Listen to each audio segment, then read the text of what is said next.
it out. Real talk, raw truth, and plenty of spice. Welcome to She Who Thrives.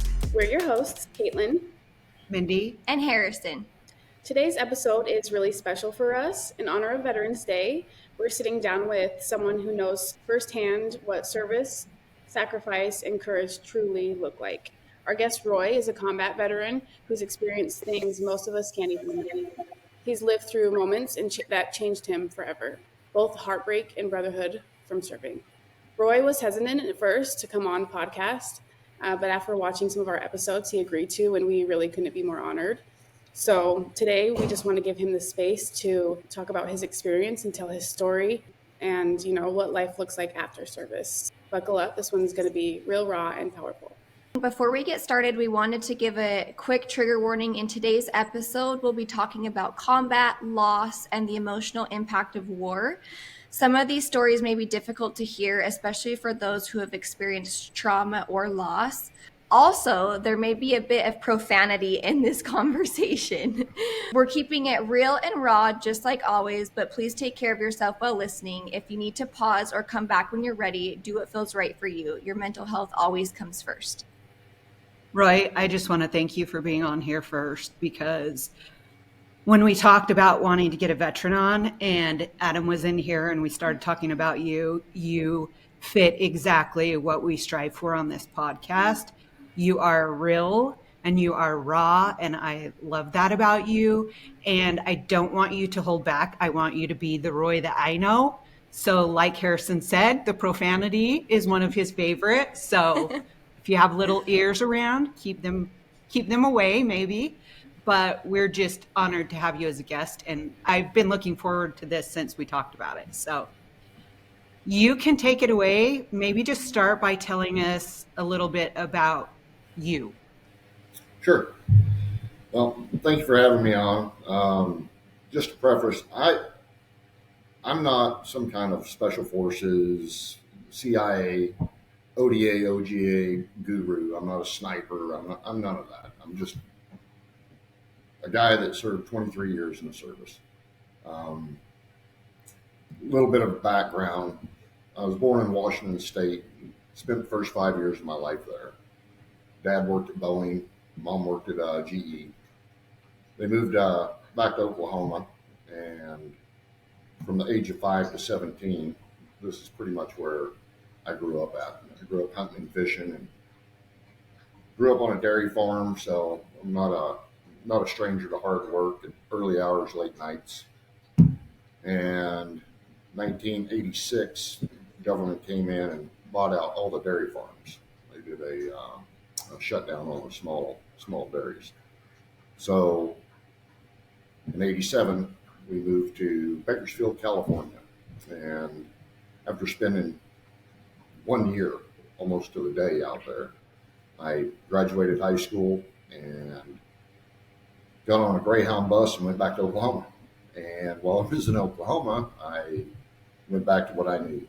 I built barbed wire fences and pole barns, and was just a helper out on dairies and farming. And into the summer, September, October rolled around, there was nothing left to do. Wintertime came around and basically no jobs. 18 years old, didn't know what I really want to do. I knew I didn't want to go to college. They were pushing that pretty big in 1988. And I didn't want to go into debt. So got on a Greyhound bus, went back to Bakersfield, California, moved back in with my mom and dad, tail tucked between my legs. And about 4 months into that, I was like, I got to go. All I remember growing up is you're out of the house when you're 18. And I left, came back, worked a couple of factory jobs. Knew factory wasn't what I wanted to do, but I knew I needed to get out of the house. So Monday morning rolled around, I called a recruiter. Mom and dad were at work. Recruiter came over, said, what do you want to do? And I said, I have nothing going on for the next 3 years. So what do you got? Excuse me. I loaded up with the Army recruiter, Went down. He had 3 VHS tapes. And I told him, I said, I want on the first thing smoking out of here. I mean, whatever you got, I'm ready. I'm just ready to go. So he handed me 3 VHS tapes. I went in, plugged them in. The first one was 11 Bravo. I was like, what's this? And I watched it. This is infantry, guys jumping out of airplanes, uh, doing a lot of walking, carrying a bunch of heavy stuff on their back. I was like, all right. Next one was 11 Hotel, which was mortarment and pretty much the same thing the infantry was doing. And then the third one was 12 Bravo, which was a combat engineer. And that 15-minute tape grabbed my attention because there was a lot of fence building going on, triple standard concertina wire, picket fences. I knew how to build fence. Bridge building, jumping out of airplanes. I was like, yeah, I ain't got nothing going on for the next 3 years. Let's go try this out. So I walked out there and I handed him the VHS tape. He made sure that they were all 3 of them were rewound. So you had to do that back in the day. And he said, we can start the paperwork now. I have your ASVAB scores. Everything's good. And from Monday to Friday, it was physical, oath. Had to go to Walmart, get a few things to load up to go to basic training. And Thursday evening, I swore into the United States Army. And I was leaving from Bakersfield, California to Fort Leonard Wood, Missouri on Friday morning. And he said he would pick me up at 6 a.m. And I was like, great. By the way, I did not tell my mom and dad what I was doing. Oh, no. It was time to go. And when you live under a roof that is, you're going to do things my way, my roof, my electricity, my gas, I was just tired of hearing all of that. So I was like, I'm gone. So Friday morning at 5:30, I get up, get dressed, grab my little bag of Walmart goodies, basically running shoes, white socks, that type of stuff, toiletries, toothbrush, walk into the living room, set it at the front door, walk into the kitchen. My mom and dad were sitting there drinking coffee. And typical teenager, I open up the refrigerator, pull out the orange juice, drink from the carton, put it back, get an earful from that. My dad said, what are you doing? I said, I'm leaving for basic training today. And he said, yeah, right. And I was like, okay. So at 6 in the morning, a horn honks outside, and I said, see y'all later. And I walked out the door. And Oh my gosh. went to Fresno, got on a plane, flew to LAX, flew from LAX to St. Louis, Missouri, got on a Greyhound bus, and rode from St. Louis, Missouri to Fort Leonard Wood, Missouri. And I was dropped off at the front gate of Fort Lofton Woods. And that's where my journey began. By the way, my hair was way down past my shoulders. Pretty much had a mullet. And had a carton of cigarettes and a roll of Copenhagen in my backpack. The welcoming committee showed up at the front gate, brought us in, handed them our little piece of paper. He said, follow me. And that was my introduction. I got to throw my cigarettes into an amnesty box and my Copenhagen into an amnesty box, and here we go. So our first day there was basically haircut day. And there was a line of about 70 of us out there. The drill sergeant walked by and said, come here, Goldilocks, you're first in line. And I got to go in and pay $2.75 for my own haircut.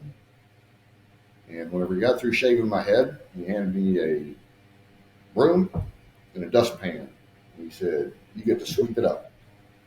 So I stood there and swept up everybody's hair and kept everything clean, and the journey began that day. So I did OSET training at Fort Leonard Wood. It was 9 weeks of basic training, and then another 8 weeks of MOS training, military occupational skill training. So it's called OSET. It's all in one. And I started off and finished at the end. You take 175 young men from all over the United States and the world for that matter, and put us together. Nobody knew what to expect. Nobody understood actually what was going on, and they tear you down, and you get your ego kicked out of you and your pride kicked out of you, and you basically conform.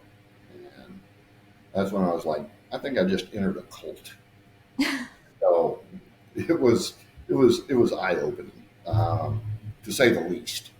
But I got through the basic training and got through the MOS portion of it, the military occupational skill of being a 12 Bravo. And you have to remember, we're just learning the basics. We're not highly qualified at that point in time, but after completing 19 straight weeks of training, it was kind of walk around with your chest puffed out. You take 19, 18 to 25-year-olds, and at the very beginning, no one knew what to expect, and at the end, we're all singing cadence and screaming "kill, kill, kill," and everybody seemed to be on the same sheet of music. And that's why I call it a cult. And not all cults are bad. So I get done with that, and I go straight to airborne school. Get on a Greyhound bus and ride from Fort Leonard Wood, Missouri to Fort Benning, Georgia, and the next 3 weeks is getting the snot kicked out of you once again. And I was like, I guess this is what's going to happen for the next three years. Actually, it was 4 years. So I did sign up for 4 years off the beginning. So first week is called ground week. Second week is tower week, and then third week is jump week. It's 3 weeks long. And I'm 18 years old, and I'm just kicking it, running every day. You run everywhere that you go. Yes, sergeant, no, sergeant, 3 bags full. You don't really get to question anything. Your answer is yes and move on. So I finished up airborne school, got my wings, thought I was all that in a bag of chips. And I got stationed at Fort Campbell, Kentucky, 101st Airborne Division with Bravo Company 20th Engineers in an engineer battalion. And I got the snot kicked out of me again. I'm like, I'm rolling into this 5 months, and I'm just literally getting kicked every time. Every time you move, you got to reprove yourself. You have to show your worth, if you will. Just because you showed up with wings on your chest didn't mean anything.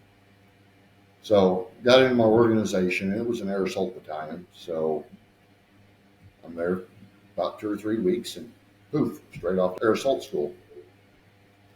Spend another 3 weeks running. Yes, no, and short and sweet. And all of a sudden, I'm air assault and airborne qualified, and I'm a private. I've got little mosquito wings. I'm nothing. 4 months later, our organization goes to Belize, Central America, and that's my first deployment. And Belize had just got its own country ship in 1981, took over from Britain, and their road system and everything was pretty bad. And we went down and did a third world mission. We built a 141-foot bridge that spanned over the Mullen River. That way the farmers could get their produce back and forth. It was quite a task, and it was pretty awesome to be part of at such a young age. There was only 90 men, and we didn't have internet, we didn't have cell phones, we didn't have all that stuff. So it was basically writing letters, and I do remember calling home on a ham radio. We talked to a guy in Florida that was a transmitter, and called my mom and dad. And trying to do radio work with civilians was pretty hilarious. We only got about 10 minutes on the phone, but I did get to speak to my mom and dad once in a 7-month deployment. Wow. And I do want to back up just a little bit because whenever I got to Fort Campbell, Kentucky, I'd been in the Army for 6 months, never called home. And I figured I was a grown ass man and I could come and go and do as I pleased. And I got done with air assault school. And I remember my squad leader coming in and saying, "Hey, we've got to go see the old man. What'd you do?" I didn't do anything. He was like, "No, why are we going to see the old man?" I said, "I couldn't tell you." He's like, "Have you been in a fight?" I was like, "Not since last month." You know, learned the lesson on that one. Have you been drinking? Nope, underage. You know, went through everything, and he's just questioning me. So we show up to the company, and the first sergeant's standing there, my platoon sergeant's standing there, my platoon leader's standing there. The door's closed on the old man's office, and they're all just looking at me, and I have no idea, no clue what's going on. The door opens up. Company commander walks out and says, "Come into my office, Private Thomas." I was like, "Roger that." So I walked in, and he said, "The phone is for you." And he walked out and closed the door. And I picked up the phone and said, "Private Thomas speaking. Can I help you, sir, man?" And it was my mother on the other end. She goes, "Where are you at?" I said, "Well, evidently you know where I'm at because you called my company commander and you have no idea what kind of trouble I'm in." And I said, "I'm out of the house. Good luck with this. Goodbye." So I hung up the phone, walked outside, and my entire chain of command is standing there. Company commander called me back into his office and said, "This is what's going to happen, stud. We're going to write a letter. We don't have to read it, but it has to be postmarked, dated with a stamp on it, and dropped off in the first sergeant's box every Friday for the next 8 weeks." I was like, right. So that was. By the way, I'm not the perfect human being. All right, I'm just a human, and Bad son. I would go beat my boys' ass. Do it. pretty much. But like I said, I'd been in the house for 18 years, and I was told that at 18 it was time to leave, and so I left. Excuse me. So for 8 weeks, I got to do that, and then I had a rapport and an open conversation with my mom and dad. Everything was good after that. So after we get done with Belize, building the bridge, coming back home, you take 90 men and put them in a jungle, triple canopy jungle for 90 days. And like I said, there's no internet, there's nothing. Um, did a lot of swimming in the river, a lot of ocean, a lot of fishing on the time that we did have off. That was our entertainment, volleyball. And of course, I could drink alcohol in Central America because the age was 18. And I fit the box. The So, Belize River is kind of scary looking. I don't know that I'd ever get in there. oh, it was fun. It was fun. Me and Uh, my husband visited one time, and even the locals were like, "Don't swim in it." sure. We got to see jaguars, anacondas, Yes, yeah. crocodiles. We got to see all that fun stuff to play with. But it it was really cool to be 18 years old and already knock out my first foreign country, and I got to travel. Matter of fact, me and my wife, we actually go to Belize for vacation now. We go down to Hopkins and Mullins River, and got to go visit the old bridge site. So it stayed standing for 20 years, which Wow. for World War I Bailey Bridge being put up by a bunch of retards, I think we did pretty good. And since then, they have actually built an adequate bridge to go above that. So um, once we get home, there was talk of Desert Shield, Desert Storm going on, and the talk became real because we got our marching orders. So we got back in June of '90, and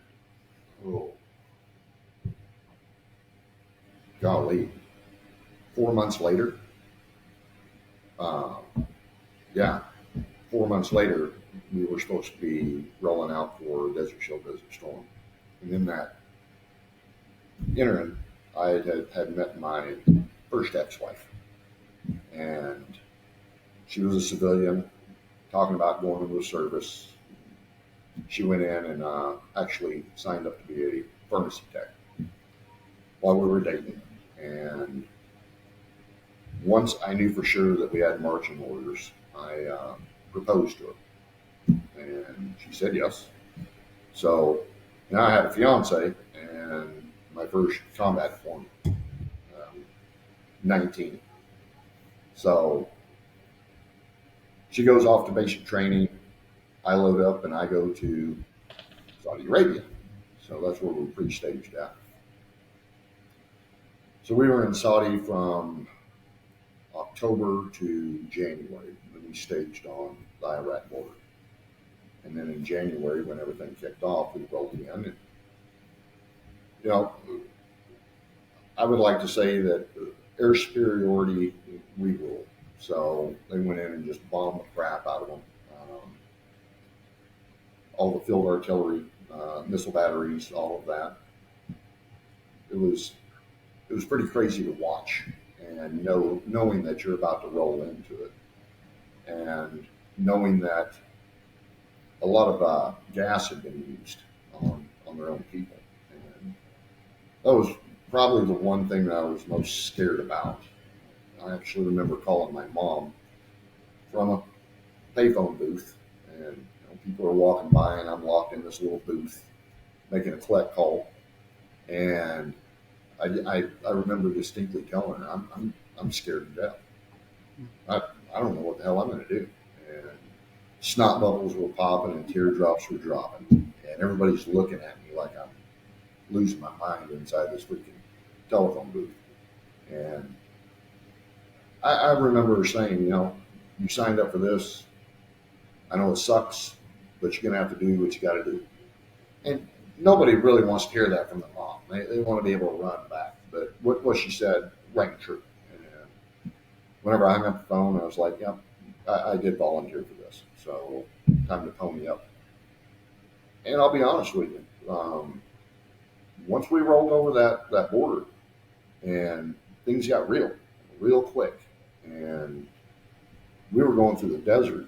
And I remember rolling up on T-36 tanks that had been hit by A-10 Warthogs, and we would have to go in and clear all the vehicles just to make sure that there was nobody hiding out or doing any of that stuff. And at 19 years of age, I remember rolling up on some tanks, and there's bodies that were burnt severely inside there, and there was nobody living. And it was the time of disposable cameras with 35 millimeter film, taking pictures. And hindsight, I wouldn't recommend that to anybody, because you get home, you get them developed, and then you get to relive it again. So spent October to May in Saudi Arabia and Iraq, and everything finished up, and we were victorious and all that good stuff. Jump on a plane and fly back to the States. And I remember going into the hangar, and everybody's family members were there. It was just a huge homecoming type event. And I remember taking my weapon and my gunner's weapon and a couple others. And my fiance is in basic training AIT at this point in time. And we've been corresponding by letters. And I remember walking out of the hangar thinking, wow, I have no one here. And my father-in-law came around the corner. It was before he was my father-in-law. And he was a Vietnam vet. And he said, what you doing? I was like, well, hell, I wasn't expecting anybody to be here. I lit up like a Christmas tree. I did. And he was like, where are you headed to? And I said, to the company. I said, I got to go drop off all these weapons. I said, I wasn't expecting anyone to be here, if you will. So he walked with me 3.5 miles to go turn in the weapons because you just can't throw them into a car and drive off. I mean, that was a no-no. So I remember that distinctly. And Paul was, to this day, I still love him. He's just one hell of a man. And I get back, everything's good to go, and they let us have 2 weeks leave. This is the first time I've taken leave. So I jump into a Ford Ranger pickup and I drive from Fort Campbell, Kentucky to Fort Sam Houston, San Antonio, and I get married. And after the marriage and everything, I go back to Fort Campbell and she shows up a few months later and we finish out 6 months there, and our organization left and went to Fort Hood, Texas. So I went from light engineer, air assault, to mechanized. And anybody that's ever been to Fort Hood knows that it is the armpit of the world. It's hot, it's nasty, there's pavement everywhere. Everything that you touch wants to everything that you want to touch either wants to poke you, stick you, or bite you. And I didn't like Fort Hood at all. I just did not like it. So I changed my job from being a combat engineer to an optometry ophthalmology tech. Culture shock right there. So I had to go back to school for another 15 weeks. Whenever I got done, I was a certified optometry tech. And I went to work in a hospital for my OJT. And my on-the-job training was there at Fort Hood. And I heard rumor that they were going to keep me there. And I was like, I went home, talked to the wife, and I'm like, do you like Fort Hood? And she's like, no. I would go anywhere other than this. And I got a call from my old organization saying, hey, you got orders here going to Germany. But you changed your MLS. And I was like, yeah, but I haven't updated my paperwork. And then everything was typed in. Letters had to be handwritten, that type of stuff. So I gamed the system. I ran over to the organization, grabbed my orders to go to Germany, and I started processing. And I never told them that I had changed my job to an optometry ophthalmology tech. And me and my ex-wife, we went to Würzburg, Germany. And when I showed up to Germany, I flew from Fort Hood, or actually Dallas, to JFK to Frankfurt, and then took a short flight from Frankfurt to Nuremberg. That's where in and out processing was at. And when I showed up, they were like, oh, you're going to 16th Engineers. And I was like, yeah. I said, I got this little piece of paper that says I'm now an optometry ophthalmology tech. And they were like, you are not supposed to be in Germany. And I was like, yeah, well, I don't know what to do. I just played dumb. And they were like, we're going to have to figure out what we're going to do with you. So I got a 3-week vacation in Nuremberg waiting on orders and also waiting on my wife to come because I got out of there as fast as I could. So she didn't get to travel with me. She traveled 5 weeks after I did. So they find me a job in Würzburg, Germany. And I go up to the hospital up there in process. And I start my journey as an optometry tech. And I did not like it, not one bit. I was inside every day, 8 to 10 hours. I'm used to being outside all the time. And just with my background, I enjoy being outside. So the wife showed up. We were given the option to either live on an installation or move off. We chose to live out in the economy. That's what we chose to do. And I lived in Weissenstein for 3 years and became part of the community in Germany. Had our own restaurant that we went to. We could walk to it from the house. It was wonderful. And I had a little table over in the corner and a sign right above it that said Stumptisch. And it meant locals. The people that are regulars is what it meant. And after about 6 months of being there, we got to sit at the regular table. And I was learning German and just immersing myself in everything that there was, from Volts marches to oompa music, just walking everywhere that we went. It was wonderful. And I lived in the vineyards, and I was about 15 miles from work, so I had to drive back and forth. And I had the opportunity to become a DETMEDS instructor, which is Deployable Medical Systems. It's a field hospital. So I took that opportunity, and now at this point in time, I'm a corporal. So I'm not an NCO yet, but I'm not a specialist below. I'm actually a non-commissioned officer. And in Germany, you have a 36-month turnover. And all of the instructors basically rotated out about the same time. And we got orders to go to Bosnia-Herzegovina. So it was me and two other instructors that had to set up a 137-bed hospital in Tazar, Hungary. And we rode down on trains. My wife stayed in Würzburg because they didn't want to deploy both of us at the same time. And I went down and we headed up the hospital, and everything from water to electricity to the tents being set up to emergency room, ER, lab, everything that you can imagine that you walk into a regular hospital, we set up. And we did it in the allotted time that we were allowed. So emergency room had to be set up in 72 hours. I don't think I slept for the first 5 days I was there. It was just nonstop go. And then when I crashed hard. So that was in Tazar, Hungary, and then I got assigned to another unit called 212th MASH, Mobile Army Sport Hospital, and I had to go set up their hospital in Bedrock.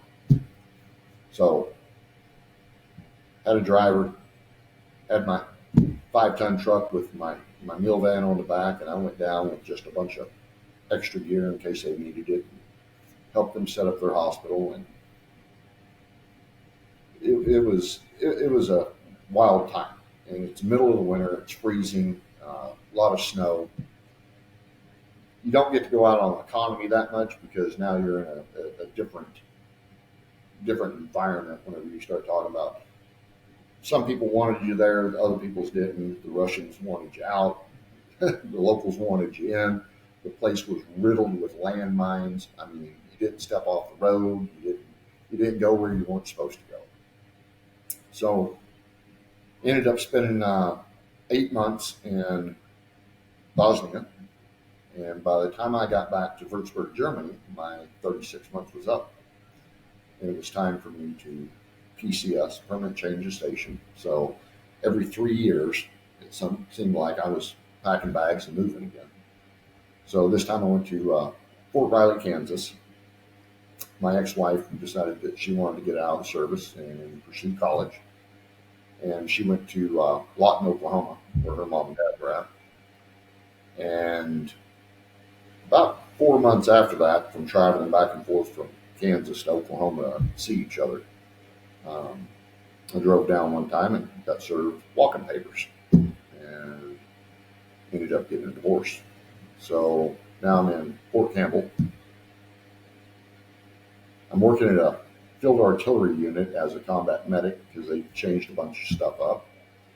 And I was digging it. So I was going to school once again to become a 68 whiskey, which was a combat medic with an ASI of optometry, and it's an additional skill that's been on there for optometry and ophthalmology. So I'm working in the capacity of a medic now. And while I'm at Fort Campbell, Kentucky, and I'm single, I ended up getting my second wife pregnant, and we decided to get married. So we got married. She was a combat medic as well, and we did some pretty big things. I would like to say big things in Fort Riley. I was NCO of the year, So I had participated in boards. She was Soldier of the Year. We competed everywhere that we could. We were both CPR instructors, and we taught classes on Saturday. We taught EMS, EMT Basic on Saturdays and Sundays at Martin County Community College. And then I went on and got my EMT Intermediate and started working towards my paramedic license. And we had finally made up our mind, because I'd been going to college at night. She had been going to college. And they were community colleges, and that was fine because we had to knock out all of our prereqs. And I got my associate's degree in EMS, applied science. And with that degree and $6.50, you too can go to Starbucks and get a nice cup of coffee. And she ended up getting her associate's degree in general science, which had everything that she needed to participate in going on to her sophomore, junior year. And she said, I'm going to get out of service. I had 9 years in at that time, and I said, I think I'm going to get out as well. So she was going to go to KU medical school for becoming a doctor, and I was going to transfer over to the Army National Guard and take care of the boy and do the regular guard type thing. Try to find an active slot over there. And just as we were doing that, we had decided this is the date that we're going to get out. So we went to our chain of command and told them, I just won NCO of the Year. She just won Soldier of the Year. And the post sergeant major for the 24th Infantry Division called us and said, whatever I can do to keep you in, I would like to do that. I was like, I got 9 years in. You know, if you're going to get out, you're going to get out before your 10-year mark. And I was like, I think I'm done. You know, she's going to go to college to become a MD or nurse or anesthesiology, whatever she wants to do at the time. And he was like, name a place that you would both want to go. And I said, if you can give me a pinpoint assignment to the 501st Parachute Infantry Regiment in Fort Richardson, Alaska, and get her stationed at the same place, we'll take it. And he did. So at that point in time, once you hit your 10-year mark, there was no more re-enlisting. It was you re-enlist, and it's called indefinite.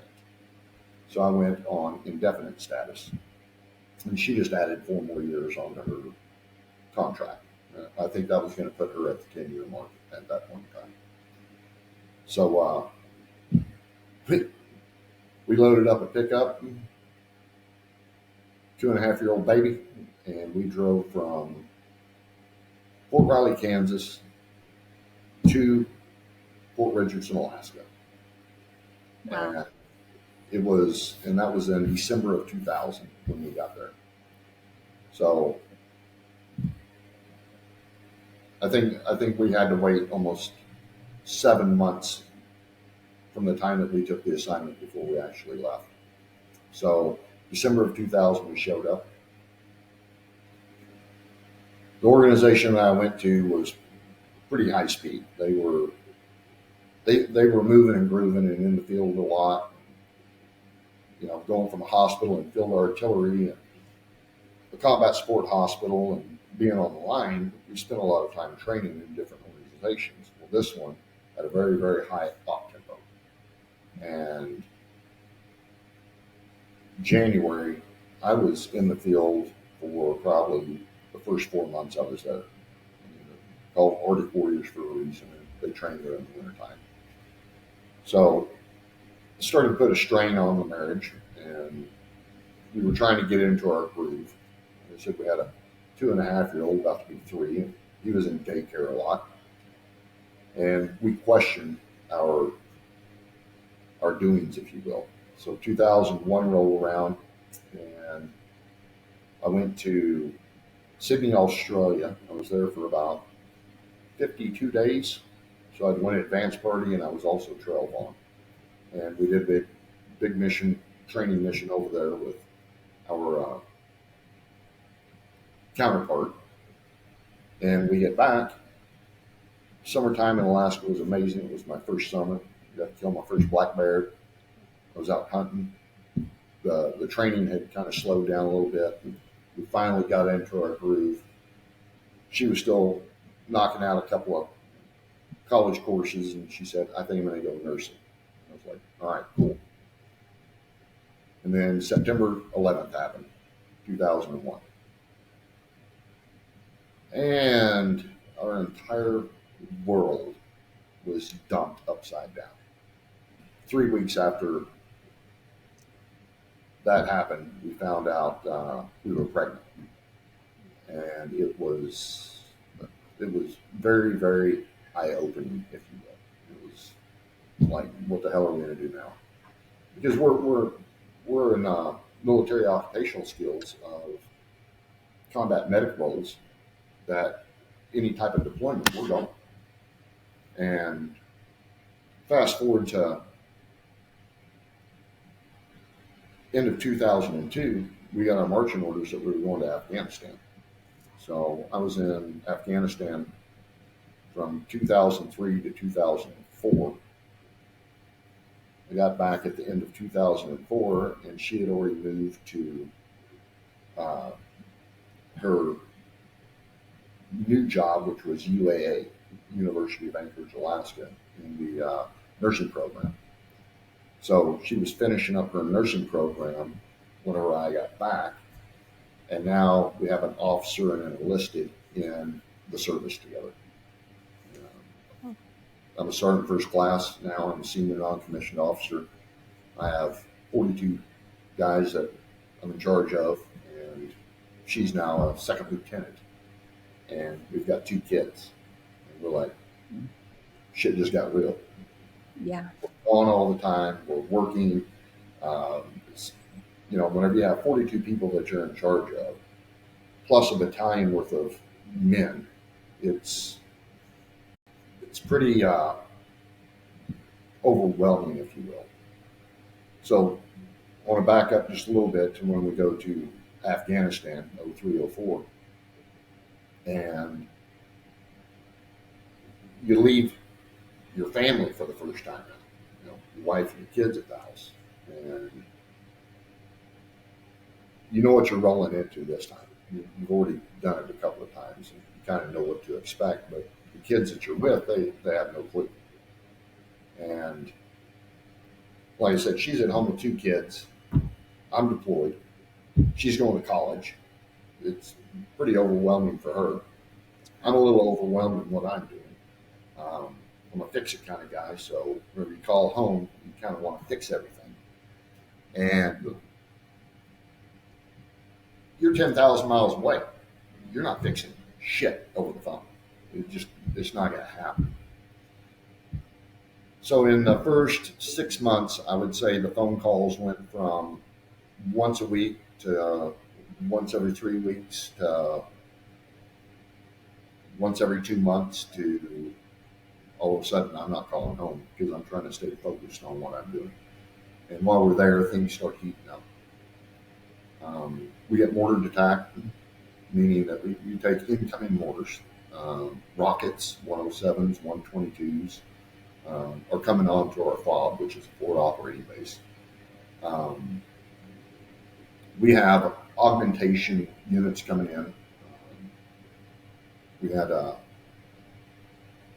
275 Ranger Regiment come in, kick down a bunch of doors, and stir up the hornet's nest, and kind of step on everything that we had tried to build and do in a political fashion. So while we're there, I remember Delaware Company just came in off of a mission.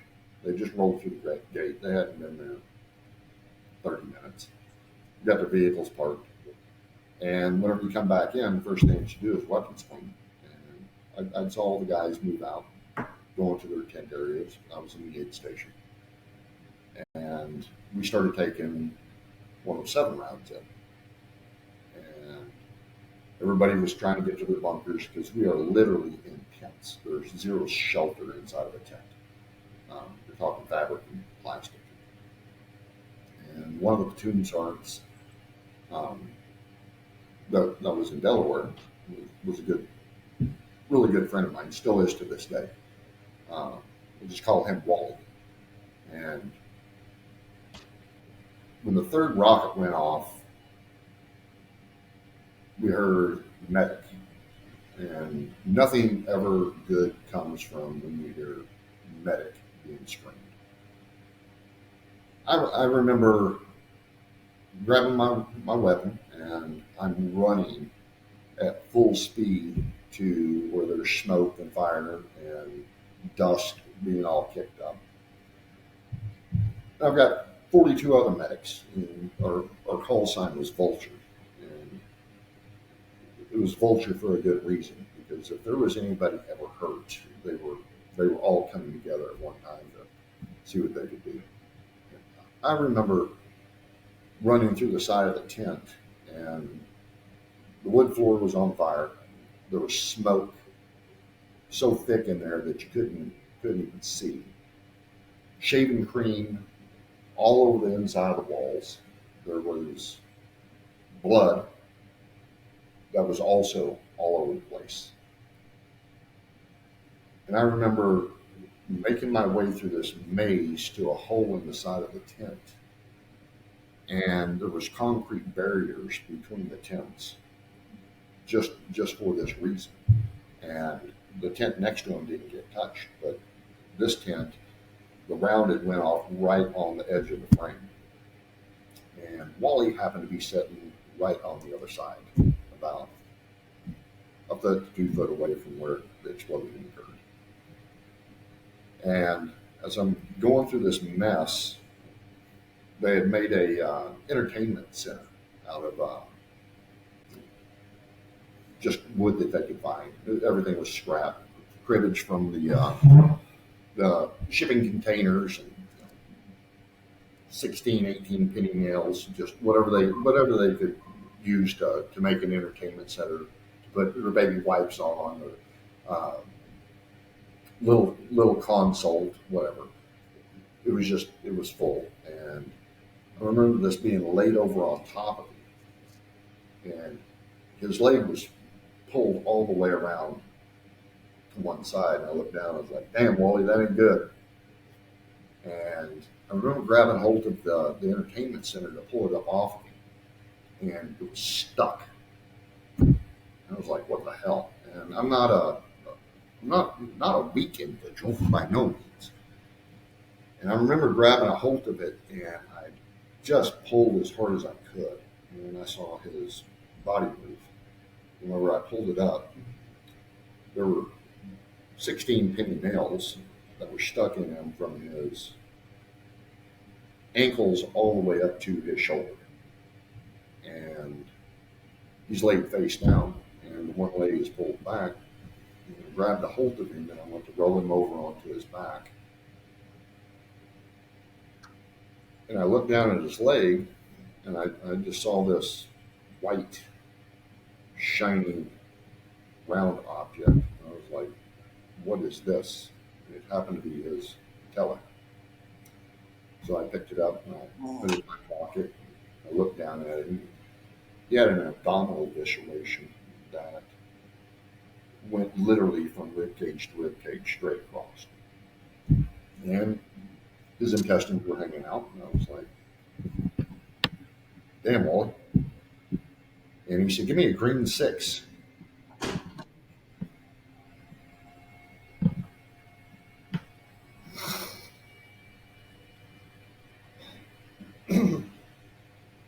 And a green 6 is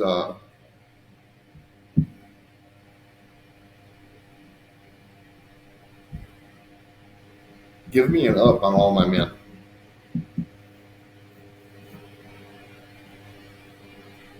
So I hollered out. I said, "I need a green 6. I need a green 6." And they started hollering out their names and whatnot. And that moment,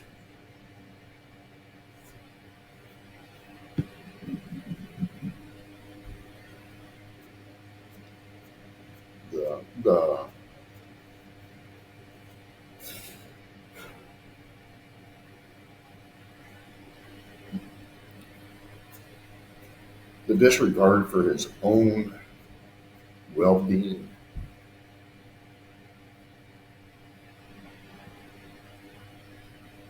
And the thought of his men meant more to him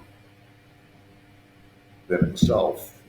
It really, really stood out. So I got him the green six, told him everybody was up. And I said, I need to go to work. He said, well, get after it. And I got his legs straightened out. I got his intestines back gathered. He had a big, massive gash on his head. He had puncture marks and he had dirt, blood, everything. And I was like, all right. So we got him loaded up on the gator and straight to the forward surgical team. And I remember anesthesia walking in, giving him a shot. I told him, I'm going to have to intubate you. I said, you're going to be all right. He said, man, don't lie. I said, nope. I said, we got you. So in the emergency world, you have the platinum 10 minutes and the golden hour. And we had got him to the forward surgical team within that 10 minutes. Everything is just going by so fast. But at the same time, everything is slowed down so much. And your training just takes over to where you're not even really thinking of what's going on. And I think the reason that this story sticks with me so much is it was the first time in my military career that I had ever called out a patient's full name over the radio.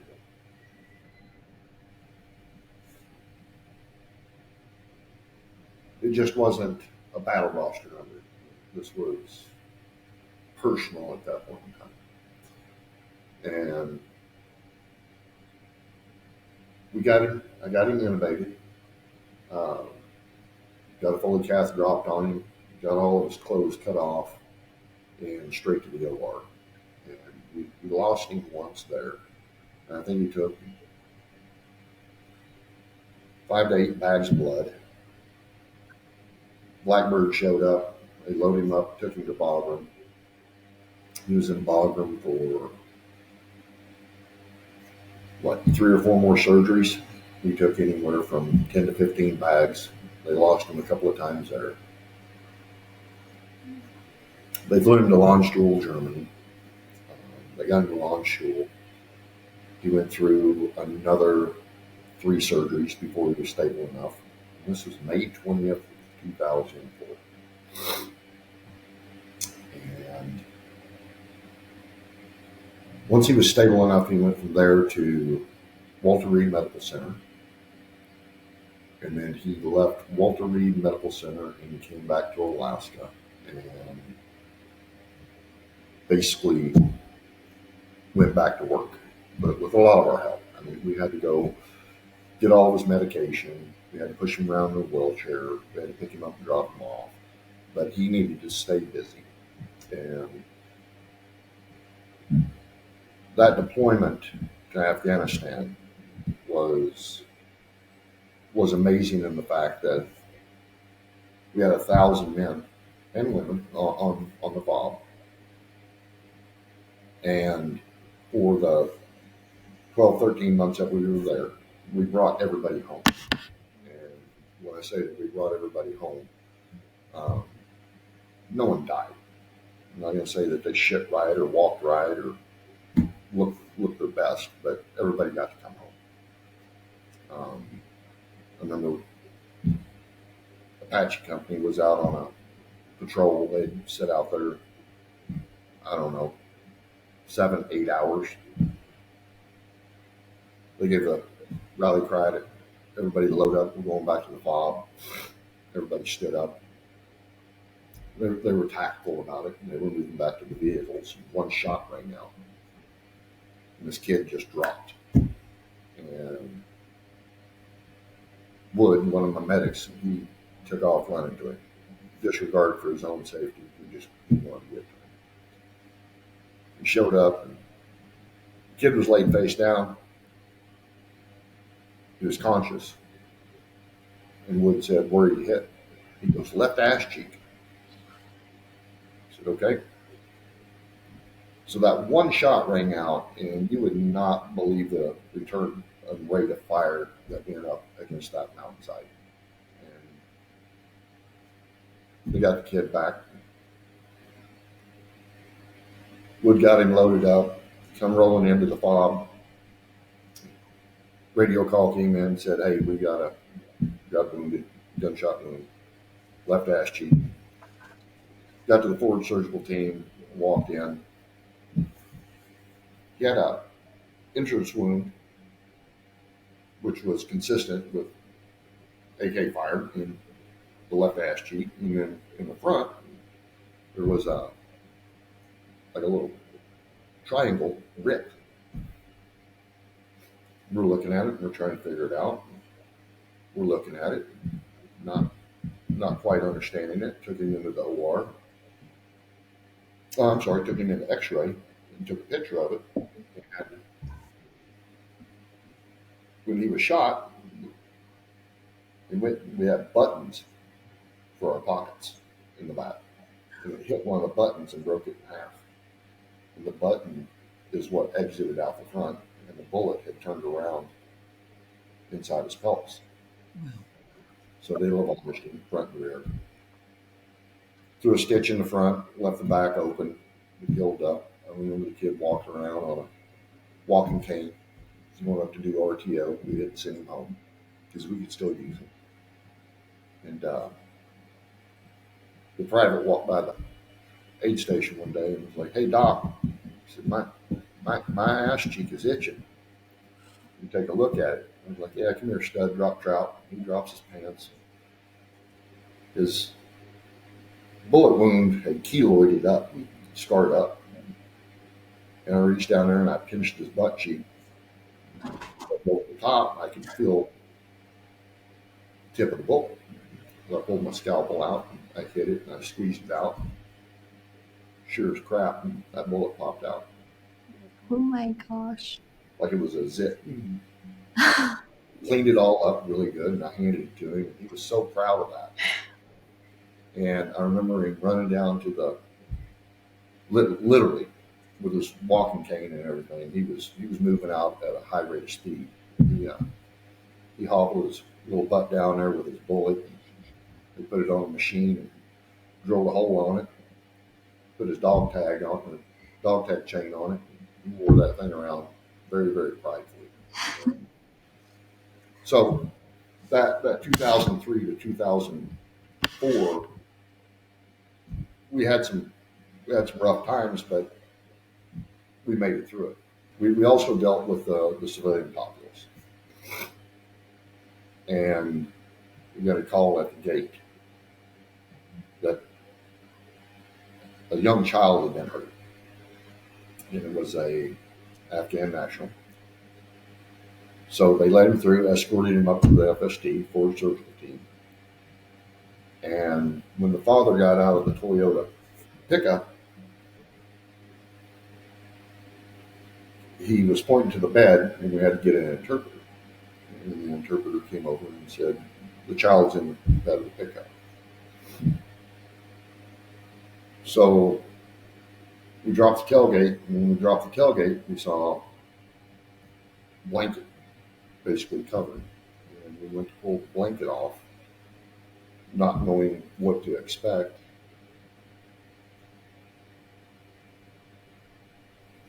And I remember as the blanket was being pulled back, there was skin coming off the child.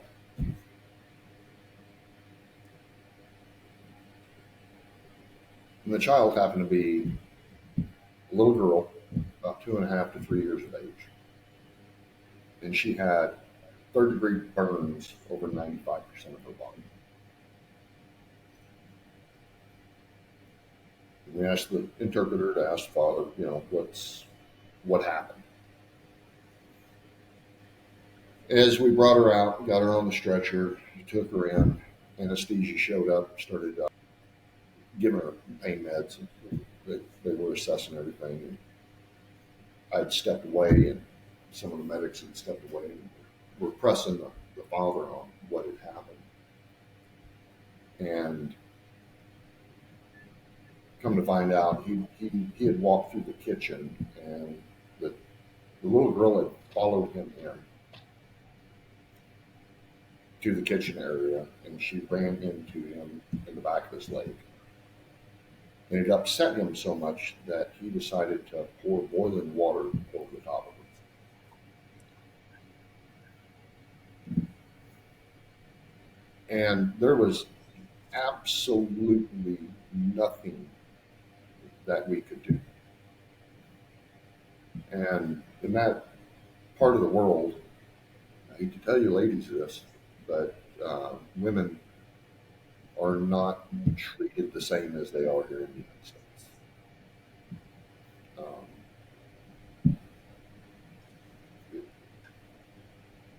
And the hardest part about this is I had a 2.5-year-old daughter at home.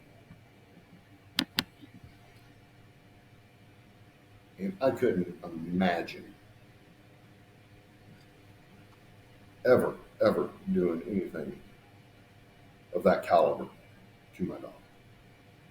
And this was daily practice. So we were told, we were ordered that we could not do anything to the father. Nothing. There was a lot of pissed off men and women there. It made it really hard to be able to call home and discuss a lot of what you were seeing and what you were experiencing. And like I said, the phone calls became further and further and further apart, to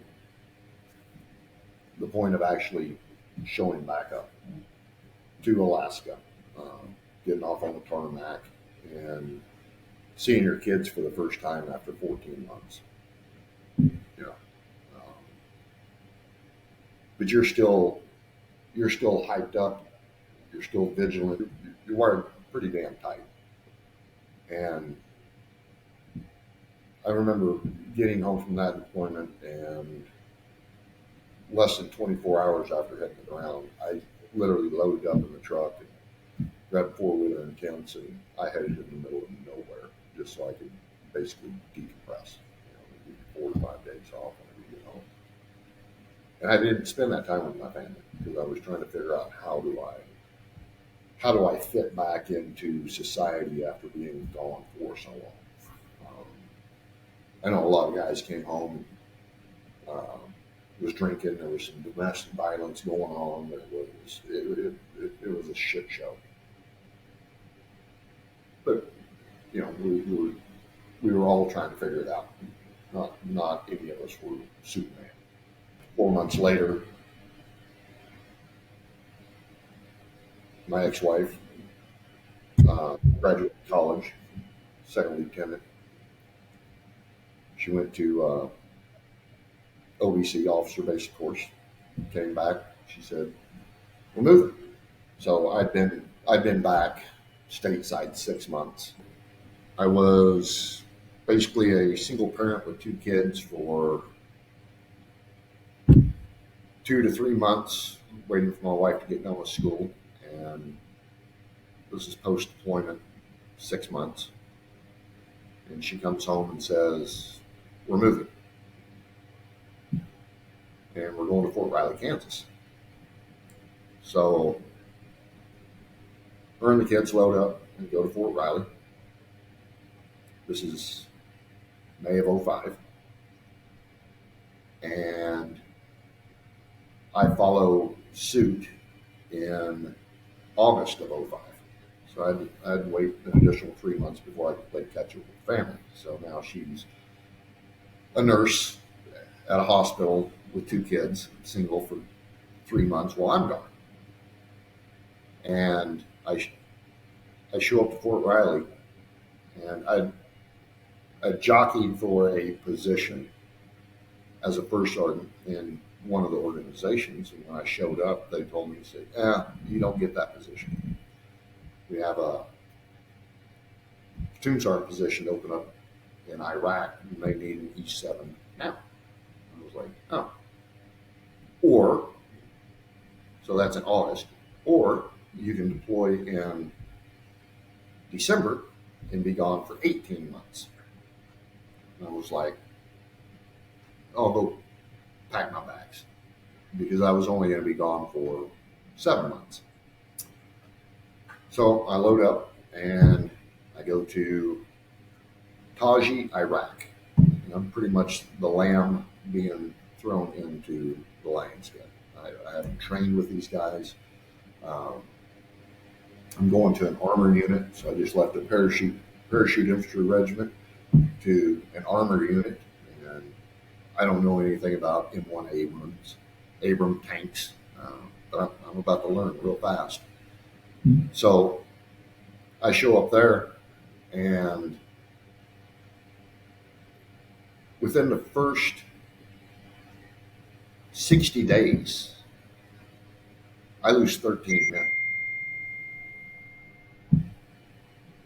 So I go from Afghanistan not losing anyone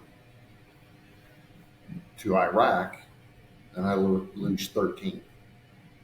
And so I go from having God syndrome to I'm the Grim Reaper. And God syndrome is nothing more than I'm a paramedic. Look at me. I can save everyone's life. To everyone that I touch passed. And talk about taking the wind out of your sail really, really fast. That will do it. Started second guessing myself, started questioning myself, started questioning my sanity, started questioning everything. And like I said before, in the Army, you didn't question. You just do. It was really hard. One gentleman, I remember, he went out on mission, and he'd been in the top, which is basically he was answering the radio every day for 7 months. He went home for 2 weeks R&R, got to see his 6-month-old daughter, and then come back, and they put him in a tank. He was a tank commander. And he was excited. And it was his first mission out. He rolls out the gate, and he got shot by a sniper. When you're sitting in the tank, you're exposed from about nipples up, but he was wearing his savvy plates, had his Kevlar on, had everything on. And he was shot from the side under his left armpit. And the way the tank commander sits, so he was sitting here, and there was a medic literally sitting right next to him. Now, I remember when they come rolling through the gate, because they came in hot. When the medic got out, he was in shock. And he said, I felt the wind in front of my nose. And then I heard the shot. And then I heard, I'm hit. And he slumped. And it took 4 people to pull him out of the hatch, because he had on all of his battle rattle and everything. He got pulled down. And we worked on him. It was futile. He had already passed. And I remember going to my medic, and he was just staring off into the abyss. He goes, I can't believe that this happened. And he had survivor's guilt, and he still does to this day, I'm sure. But when he said I could feel the wind in front of my nose, and then I heard the shot, and then I heard I'm hit. We're talking a matter of 2 inches difference. So, the medics, they went, they got to see it all. And like I said, you start saving lives, you feel really good about yourself, to everything you touch dies. And then you start questioning everything that you do.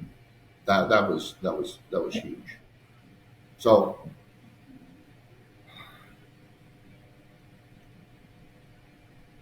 we finish up in Iraq, 2006.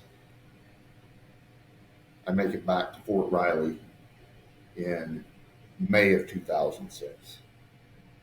And during this time, my kids are still growing up. They're still changing school grades. Built a brand new house, and I show up to Fort Riley, and they're like, welcome back. We're shutting down the brigade. You're gonna have to move. I was like, damn, I don't know where I'm gonna go, because all the senior positions have been filled. And then I get a phone call, and it was my ex-wife. She said, "Hey, meet me at the hospital. We have to have a powwow." I said, "Okay." So I drove down for lunch, and I was like, "What's going on?" She goes, "I'm leaving in 60 days for Iraq." I was like, "Great." I have to leave Fort Riley, and I'm senior, and she's an officer. The Army doesn't really give a shit at that point in time. I was like, I don't know where I'm going. And she goes, "Well, I'm going to be gone for 12 months. No." I said, "Okay." And like I said, this was May of '05. So I got on the horn. I called my mom, and I said, "Hey, I need a hand." I said, "I've got to leave Fort Riley. I don't know when. And next, she's going to Iraq, and she'll be gone a minimum of a year." So my mom dropped everything that she was doing. She was a school teacher. She dropped everything that she was doing. She drove from California to Kansas, picked up 2 kiddos and a bulldog, and she drove back to California. So I had a brand new house that I had to sell, and I had a wife that I had to push off to war. And I was going nuts, because as a male, you're there as a protector, and this is the first time she's deployed, and this is my 4th time deploying. I get her packed up, and she leaves August of '06. My daughter was starting kindergarten in '07, and I had no idea where I was going. I finally get orders back for Alaska, and these orders were for the Stryker Brigade out of Fairbanks, and the 4th of the 25th Airborne Brigade in Anchorage. I end up going back to Alaska in October. She's in Iraq, and my kids are in California. And the Stryker Brigade is on orders to go to Iraq. So this whole time frame has just been a mess, and not really being able to deal with or think about what the hell is going on in your life. And the phone calls now with the ex-wife are getting further and further apart. The time with the kids are getting further and further apart. It was just one thing after another. So I'm going to fast forward a little bit. I make E8, and I become a first sergeant, and I take over the Troop Health Clinic in Fort Richardson, Alaska. Best case scenario for me. And my ex-wife becomes the head nurse at the clinic. And we get our 2 kids and our bulldog, and we move back into our old house. The renters have moved out. And we now have a family in 2008 with her deployment and another one of my deployments. So they're all starting to run together. Everything is just chaos. And no, I'm going to back up. It was '07. It was in '07. You guys have to realize I've been retired for 13 years, and the dates and everything I think you're pretty sharp. I know. I can't believe you remember. I can't remember what happened last week. It's kind of like a prison sentence. You don't forget what goes on in prison. Fast forward, we're in our positions, kids are in school, everything seems to be doing well. And my son now is 13. And as far as having a father around every day, coming home, eating dinner, and doing Boy Scouts and doing all the other stuff, I was absent. I was gone quite a bit. My job was very demanding. It took a lot. And for the ex-wife, same thing. Our jobs really were very, very demanding. So we stayed there 8, 9, and 10, and then beginning of 11, she got orders for JBLM. So she went to Joint Base Lewis McChord, and I said, I'm done. I'm retired. This is about the time that my son needs me home every day. He's a teenager. He's starting to get stinky nuts. He needs a male figure in his life to put him in check. So she takes the kids and goes to Washington, and I finish out my time in Alaska by myself once again for another 6 months until I retire. And I retired basically 1 January 2012. And I drove down to Washington State. In that time, I don't know how I did it, but I had became a registered guide in the state of Alaska. Can you explain what that is for those that don't know? I mean, I do, but So I knew that I was going to have to exit out of the service, and I needed to figure out what I was going to do for a job. So I did apprenticeship as an assistant guide for big game. It was caribou, brown bear, Dall sheep, moose, and you have to spend X amount of days in the field. You have to do a written test. You have to be question and answers by your peers. It's a big, long process. So from 2008 to 2011, that's every second that I had off, I was in the field and I was hunting. And 2011, I went to Fairbanks and I tested for my registered guide license, and I passed. And then I got my game management unit license for 26B and 9 Delta. And that meant I can guide in those 2 areas in the state of Alaska. So this was going to be my retirement gig whenever I retired from the service. And I also picked up a fishing gig for May of 2012, which was I was a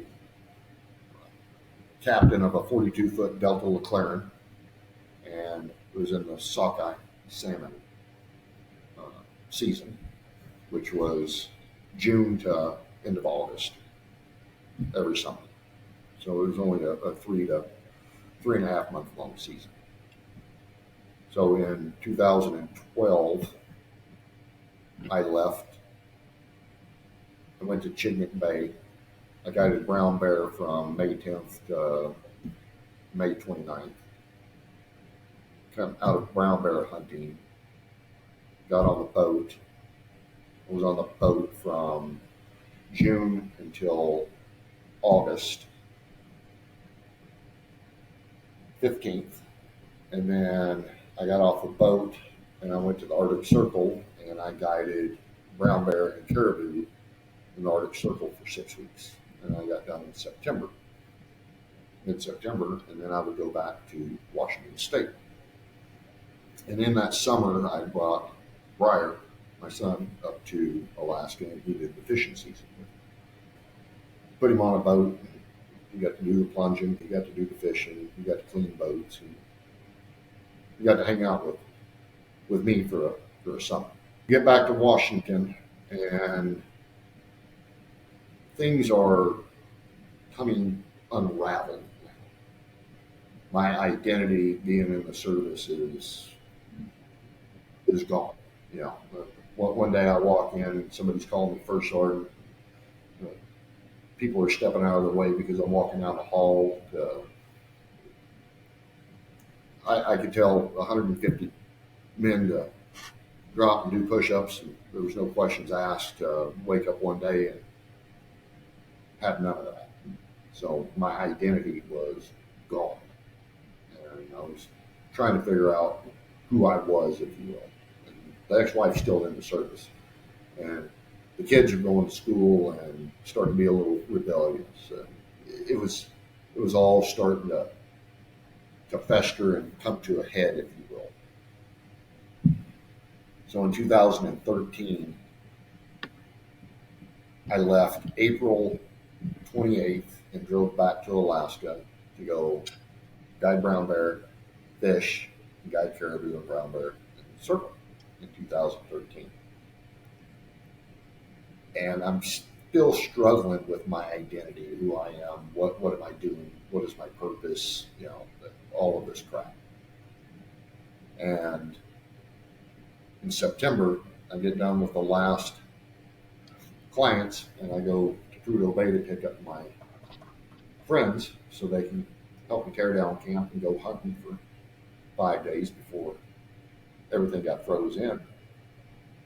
And I was served divorce paperwork whenever I got to the airport. By the way, I just want to be very, very clear. In both of my prior marriages, I'm not a fucking saint. All right, I am nothing more than a human being trying to make it. I'm dealing with family matters. I'm dealing with Army matters. I'm dealing with soldiers. I'm dealing with my own kids. I'm not end all be all, and I'm not going to sit here and tell you I got shit figured out, because I evidently don't. And I knew that at the time too. So I make it back down to Anchorage. I go in and check my bank account.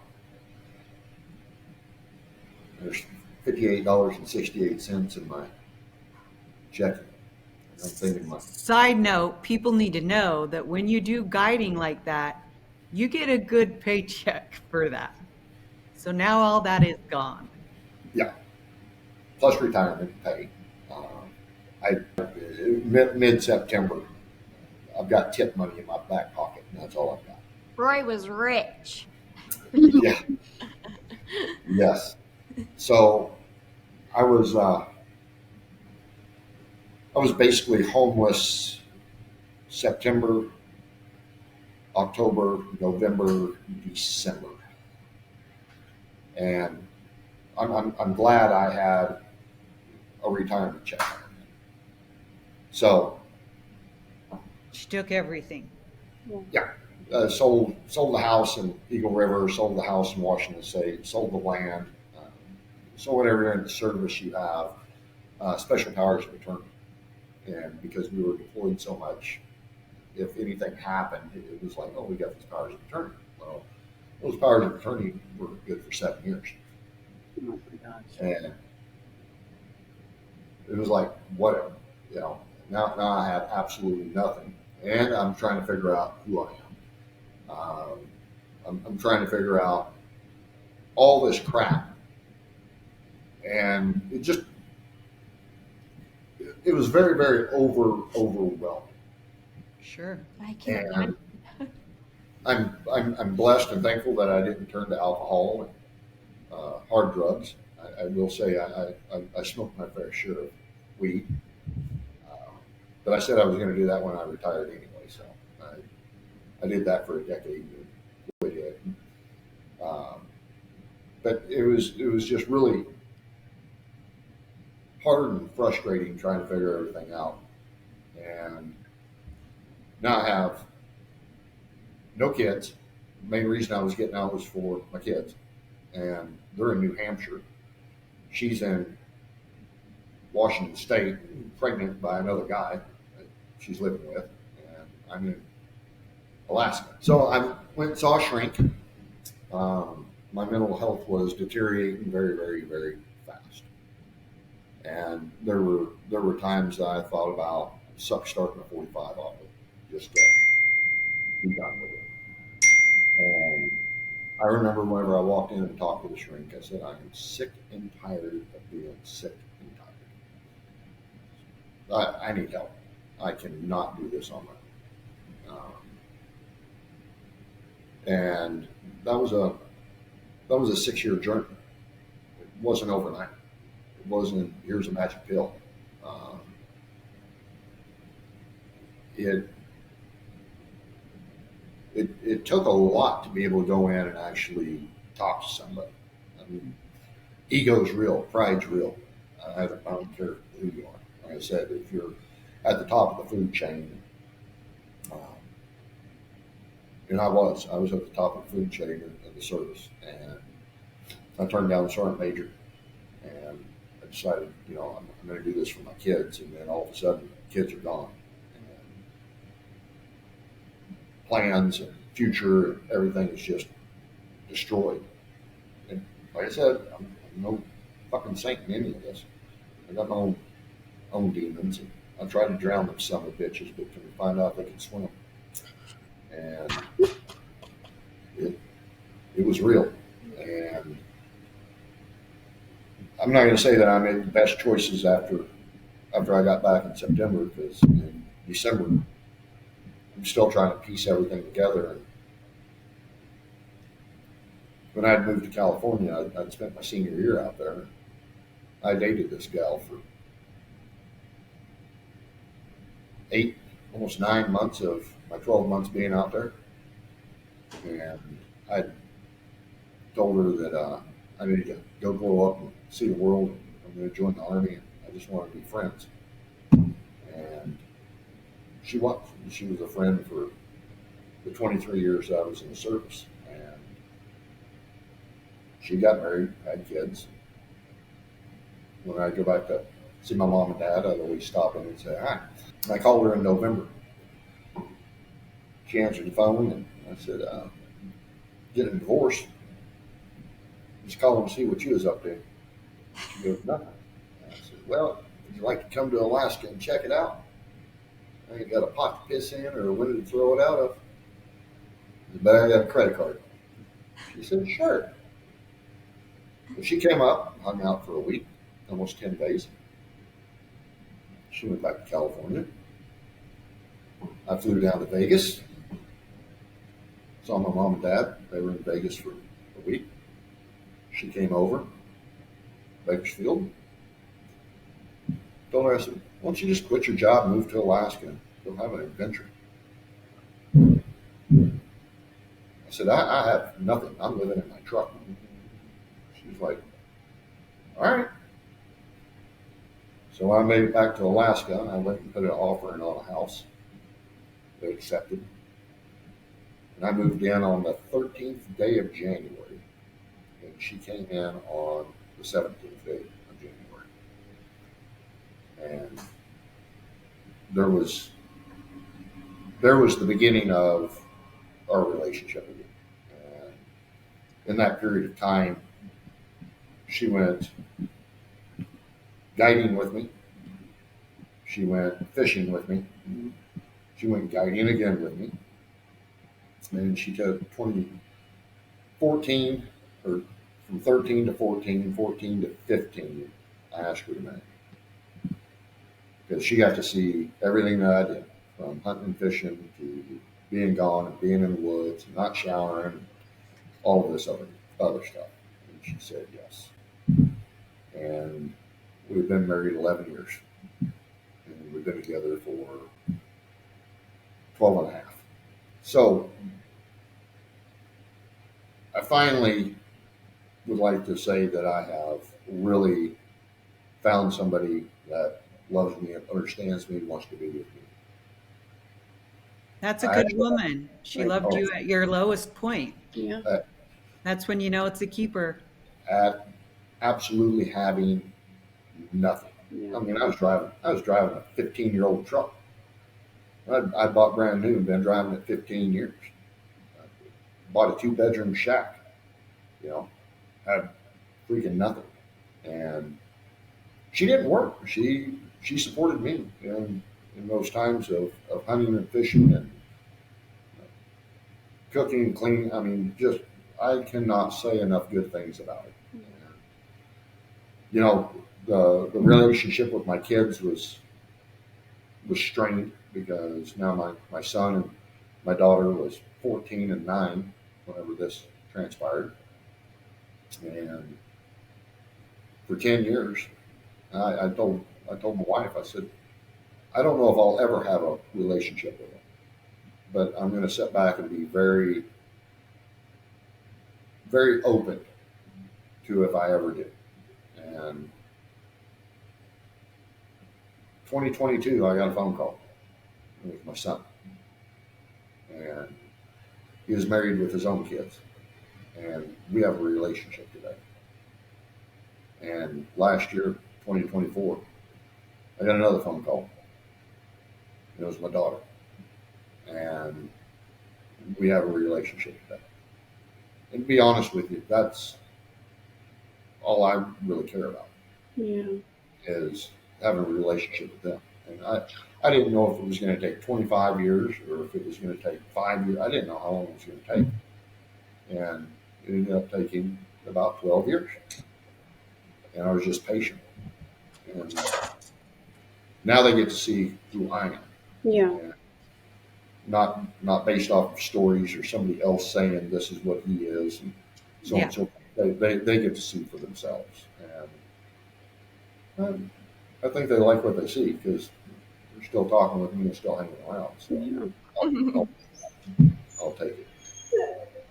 But yeah, the day in the life of being in the service for that long, um, the amount of time, effort, blood, sweat, tear that was put into it, to watch an administration just hand it back and walk away. That's a hard pill to swallow. But yeah, that was 23 years and a day, and the day in a life of joy. You know, when I reached out to you and I said, I'll come up with some questions and send you a list of questions. And Roy and I got on earlier this week just to, he's not very tech savvy. As you can hear, he still has a computer that the fan is very loud and running. So that tells you how tech savvy he is. So we got on just to make sure that we could get him on and it worked. But we were talking and he said, you know, you said you were going to send me some questions. And I was like, okay, what are these questions going to be? Basically, you know, like, and then he said, I read your questions and I was like, holy shit. Like, these are good. And they took me back. You know, he said, it's stuff I haven't had to think about for a long time. But you know, you hit basically everything that you and I talked about. You know, you went through everything and he did tell me when we were talking about, you know, when people say, thank you for your service, that's not something that he loves to hear. But we Why? are grateful. When her husband, Chasen, got ready to graduate, this is something that he thought he wanted to do. And as a mother, I was like, absolutely not. Like, I am going to do whatever I can to keep my son away from this, you know? And I remember sitting him down, and he had a high school girlfriend at the time. And I said, you know, son, you have to think about the bigger picture. When you're 17, 18, I don't think you see the picture of what you just told us. You know, they think it's going to be this cool thing and it's not going to affect anything for the rest of their lives. And I was like, you're going to be away from your wife. You're going to be away from kids if you have kids. Your wife is going to be at home lonely. You know, that causes a lot of things for that end of it. You know, I just wanted him to see this bigger picture. And and what it does to you while you're there, witnessing the things you do, and then having to come home and get back into the civilian life, and I just don't think you think about that when you're 17, You're a 18. baby. I dated women that were in the service Yeah. because I figured that they would understand. Oh, yes. And to a certain extent, they did understand. But they didn't truly understand the sacrifice that had to be made because, sorry, they were very selfish in some points of it. I understand that. I'm not holding that against them. But when you're a husband and a wife, there's that time that you need to spend. Tanya and I do everything together. Yeah. We are inseparable. There is nothing that will drive a wedge between us. I am very fortunate from 2013 not having a pot to piss in or a window to throw it out of to I own a house in Oklahoma. I pay cash for it. I own a house in Alaska. That one that I had to go take a mortgage out on. Between Tanya and I, we paid that thing off in 5 years. I drove that same pickup until it was 20 years old, and I gave it to my daughter. That pickup was older than my daughter when I gave it to her. But I could drive it from Alaska to New Hampshire, and it was a good running truck. I pay cash for everything. I am not a slave to the limit. I owe nobody nothing. I don't owe anybody a fucking apology. I don't owe anybody a thank you. I don't owe anybody anything. And it is a great place to be in life. And I couldn't have done that without Tanya. And we've made our sacrifices, but we are doing it together. When I was in the service, it was you're sacrificing too much or you're sacrificing too much. It was that selfishness started coming in, and it wasn't the big picture. And I'll be honest, I cut my family off to be able to stay focused at what I was doing at the time because the stakes were high and they were real. And I knew that they were high. I knew that it was real. This wasn't. There were people that never got to come home to see their family members again. And I didn't want to be that dude. Whatever it took. If it took me cutting off the family to be able to come home and see the family, then so be it. That's what it's going to take. Because my focus on my men and women were higher than anything else. And I thought I had somebody at the house that could handle it. And hindsight was, hey, we're all human. We all have our breaking points. Yeah. See, you guys, in the civilian world, when somebody walks up and says, thank you for your service, there's part of me that needs to turn around and be like, no, thank you. I got to jump out of high performance aircraft. I got to ride around on freaking Blackhawks. I got to shoot some of the coolest freaking weapons that have ever been built. I've got to experience things that you will never get to experience. And it was because of the support from the civilian side that I got to go do all of this. I also sacrificed my family, my time, my health, my body. I sacrificed all of that to also be able to do that. And just coming up to me, and this is my personal opinion, coming up to me saying thank you.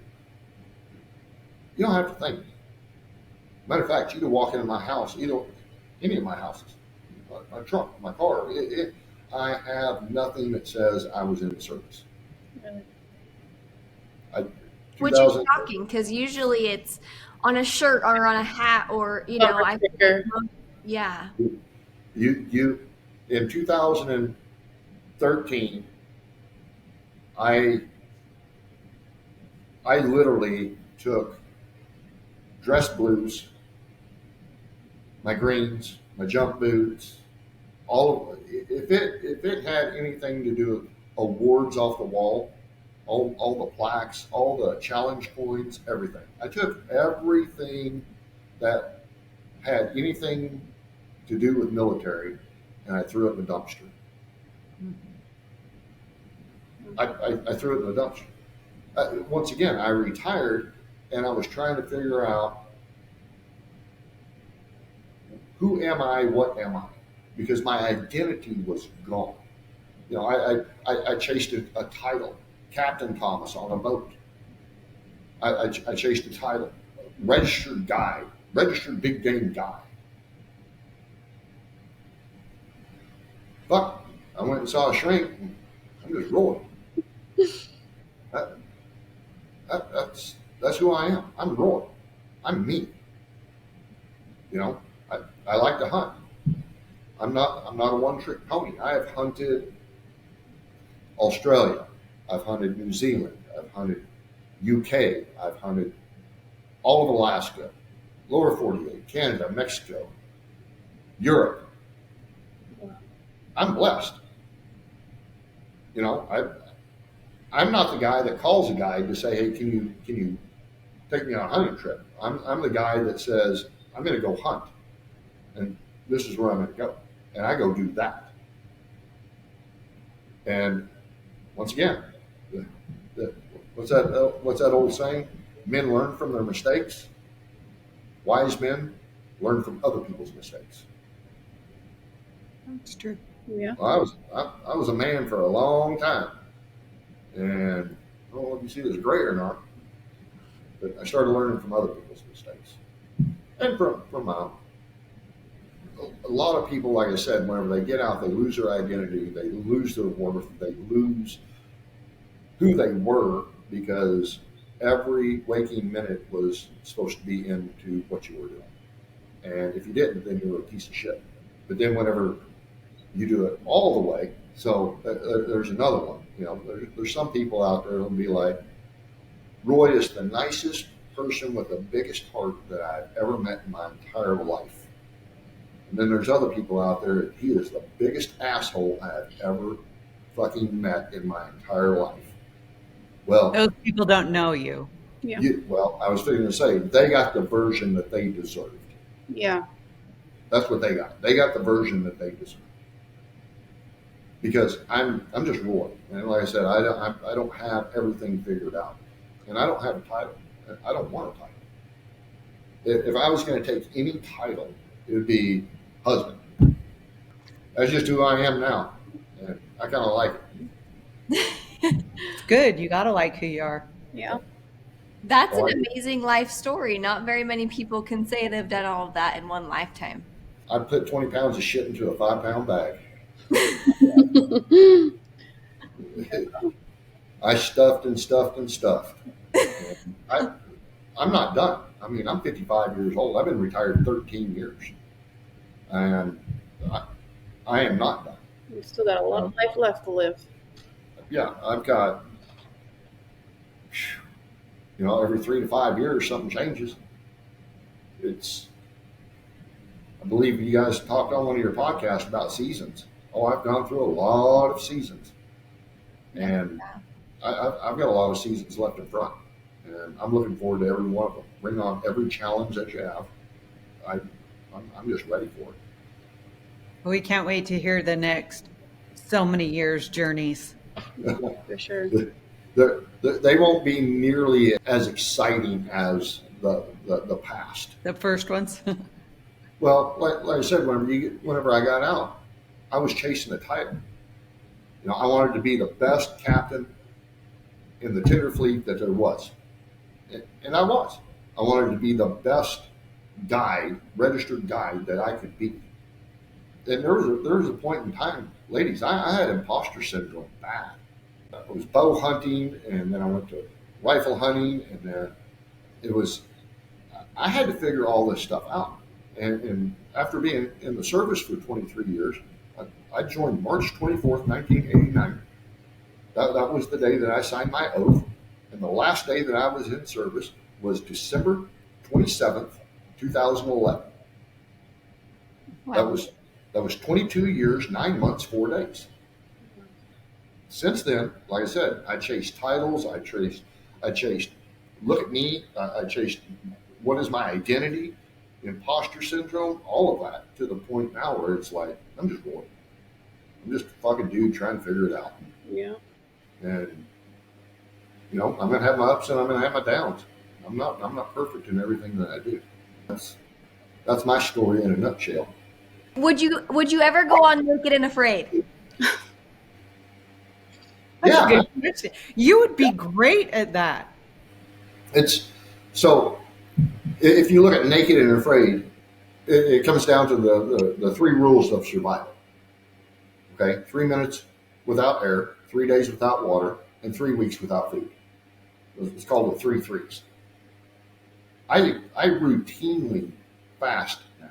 I could go 21 days without eating a bite and still be able to walk out there a little 1.2 mile or whatever it is. Wow. That's not a big deal. So Roy would just be naked. He wouldn't be naked and afraid. Oh, man. Yeah, take off the afraid. Naked and kicking ass. I'd just be naked. The only thing I'd be afraid of is somebody. Never mind. I've been gone for Long 12 months, 18 months, 14 months, 7 months, 6 months, 6 months. I've been gone. I've got 6 years. I've got 6 years, 6 months deployed to a place where people don't necessarily like me. I've been homeless. I've lived in my pickup. I've ate top ramen and beanie weenies off the tailgate of my truck. I've taken showers at the gym after my freaking workout because I had no place to freaking go. I had to freaking walk around in a fucking town going, well, what do I do next? I don't know. I've already done all of that. Yeah. I like going to bed with my wife and my bulldogs. I like traveling with my wife. What do I have to prove to anybody? Trust me. Nothing. I know what it's like to suck. Okay, I know what it's like to not have. I know what it's like to be dicked down like a circus clown and tired and exhausted and just dragging. I don't need that anymore. Dick down like a circus clown. That's a new one. I'm gonna start using that. But it's how much do you want to suck? As far as whenever you go out in the field, how cold do you want to be? How hungry do you want to be? How alone do you want to be? How disconnected do you want to be? I've had enough of that. Yeah. I've had enough of that. I enjoy coming home and getting a great big hug and a kiss and I've missed you. I'm all about that. That's the best life, huh? I'm sure after a lifetime of having to do exactly as you're told, it's nice to be able to do whatever the hell you please. Well, thank you so much for sharing your story, and to every veteran listening, we appreciate you, your service, your sacrifice, your strength. We see you and we honor you, not just today, but every day. You're the reason that we get to live with freedom, and we don't take that lightly. One thing I would like to touch on, there's this place called True North Float in St. George. And Adam and Mindy told me to go down there and unplug for a day. And I wanted to give them a shout out because when I walked in, they said, "Are you a veteran?" And I showed them my ID. And I got to do fire and ice 3 days out of the 5 that I was there. And somebody in St. George or the surrounding area is the one that paid it forward for a veteran. And if you really want to unplug and unwind, what an amazing spot. And my hat's off to everybody at True North Float. Yeah, if you're a veteran, you get to do it for free, which is pretty amazing. Yes. That is And that is a great unplugged place. Yeah, for sure. Thank you. Very cool. Thanks for being on. Yes. You didn't say the F word as much as I expected. I think we got maybe seven or eight, and it was at the very end. So I am so impressed. Um, it's hard to hear what you've been through, and I can't imagine seeing and going through the stuff that you did. And I'm just glad that you were willing to talk to it as open and honest as you were, willing to open up with us and share everything that you did. And we do appreciate you. And I'm glad that there are people that are willing to serve, and us that don't want it don't have to, you know? So I am appreciative of that. And thanks for being on with us. Absolutely. Thank you, ladies. Yes, well, If anyone you know is a veteran in crisis, please reach out to the Veterans Crisis Line by dialing 988 and pressing 1.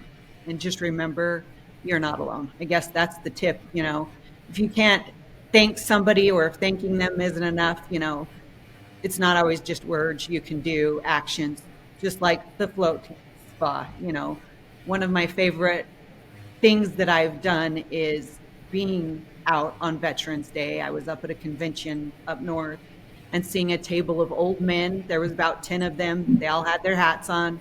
I knew they were all veterans. They were all drinking beer and eating dinner together. And, they were very old men. And when my waiter came over, I told him, I said, I want to pay for that table, but I do not want them to know who paid. And he was so emotional. He was a gay guy, which they usually are very much more emotional than most men. So he was so happy to do it, and when he took it over to the table, they passed around the receipt, because I wrote on the receipt, and they were all just like looking around like, who the hell would have done this, and one of them got in his wallet and he had a Navy SEALs coin, and he gave it to the waiter and told him, I want you to give this to whomever did it. And I still carry it in my wallet.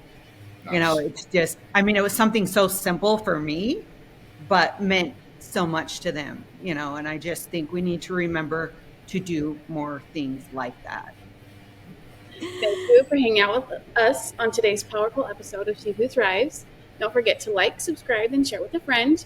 We will be back next Wednesday with a brand new episode. But until then, remember that no matter what you're doing in life, do it to the best of your ability and always strive to thrive.